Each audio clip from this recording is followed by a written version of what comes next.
Okay, new oil seal fitted and threads cleaned out. That did not want to come out. I'm glad, 3 pieces, I'm glad that were on camera, because there was a few expletives trying to get that out of there. Anyway, I think that's been in there. Even appears to have been hot, but don't know. Anyway, it's out now and changed, so the bin it is for that. So yeah, that was a right twat. Are we allowed to say twat? No, it was a right bugger to change.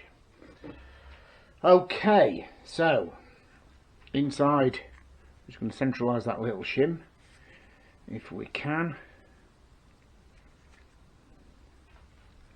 Okay, there's just a spacer on the back on the input shaft there.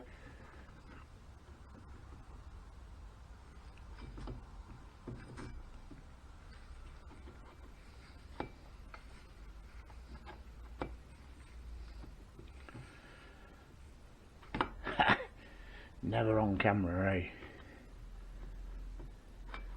There we go. That's all I wanted it to do. Okay, there we go. So we now have our oil seal on there ready for the clutch hub that sits in there and creates the oil tap, because with it being the dry clutch, we need to kind of keep the oil in, you know, obviously in this side. I've got a little oil seal in here that's been changed, and a little needle roller bearing. So right, okay, so we've got a new seal in here. I think we'll take it up now. We can come back, we'll get the new nut out, get that torqued up, and possibly start putting the cover on, I think, for next. So right,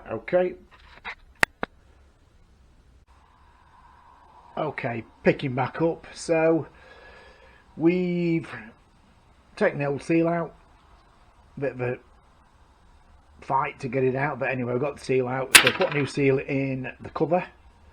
So assemble the clutch in. Now fitted to this particular engine, we've got a slipper clutch inside it. So essentially there's essentially 6 ramps and ball bearings on it that can, as you come kind of howling into a corner and dropping down the gears, it actually lifts the clutch and slips the clutch for you to save you like over revving the engine. And so it's got an aftermarket clutch. So it's gone back together the way I found it. Now the issue with clutches is where these the fibre plates, if you like, sit in these slots. Now if the plates are in the wrong order, where the fibre plate sits in the slot where there's wear, because there's actually quite a bit of wear on these teeth in these slots, if there's a groove kind of like that, the plate needs to sit in it where it's been running before. If it sits on the edge of it, tries to sit on a rising part of the edge of it, you can get all sorts of problems. So I've aligned the plates back up with the wear marks, but strangely this engine, it came with 2 of the steel plates on the outer. Why, I don't know, but I don't know why we've got, whether it's to put more pressure on the clutch springs, or I really don't know. But anyway, we're going to put it back as we found it, because it, as I've said before, it obviously worked okay before. So yeah, there we go. I'm just going to get the clutch springs now, and we'll get the clutch on. Then we'll pick it back up again, putting the generator cover on. Okay, picking up where we left off. Got clutch assembled, cover on, etc. So we're round to this side again. Just a heads up on this, we've got obviously genuine Ducati head gaskets, and which are different base gaskets, different thicknesses, which Ducati insist that this is now the way forward for this particular engine. So what we get, just a heads up on this, what we get, let me find the old one. So what we get is a thicker base. You can clearly see that there. A thicker base gasket, which is obviously going to lift the cylinder. Okay, so marked up top inlet there. So by lifting the cylinder up, we're increasing the squish area. So with that in mind, we then make the difference back up with a thinner head gasket. Okay, with the kit head gaskets.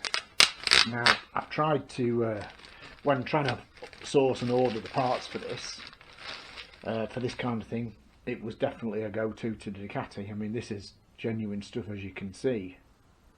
Same torque procedure, everything else, but actually thinner. I think the original head gasket's 1.2. So the difference is in the thicknesses, because this is thinner and the original one was thicker, and because that's thicker and the original one was thinner, that we actually end up at the same squish, same measurements. Okay, so I mean, for tuning purposes and one thing or another, you can kind of, I mean, you can get a 0.3 base gasket, I think, if you were still using the same. So you can get different to alter the squish. But, you know, for clearances, for general kind of road use, fast road use, I'm gonna stick to the measurements that we were, you know, what Ducati say it should be fitted to this bike. So anyway, just a heads up, new stuff. So there we go. Hi again, chaps. Okay, we had a bit of a disaster over the final part of the engine rebuilding. For some reason, the SD card decided it was going to go play silly buggers, I suppose is the word to use. I've lost quite a bit of the top end rebuild and engine refitting. So all I can do, rather than strip it all down again, all I can do is basically show you where we're up to at the minute. So right, so you can see, as you can see, she's in. She runs amazing, sounds amazing, really clean. Been through 2 heat cycles with it, had it up to thermostat opening, and you know, it's been run a good while, and then cooling down again, and then run it back up to temperature again, recheck everything, and should be good to go. So but yeah, as you can see, I'll lift that up. We've got the engine, which is, you know, kind of what I'm here to do. The engine's been done, all nice and clean. So it's a kind of final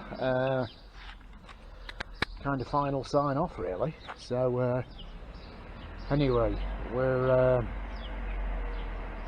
yeah, we're going to sign off at that. Okay. Nosy neighbours looking at bike. There we go. You have to be careful these days. So yeah, we'll sign off, and thanks for watching on this 888. Hopefully now with a new genuine SanDisk car, not one of them obviously cheap clones or whatever, that I'll get to keep my work that we do. Anyway, that's it. Sign off.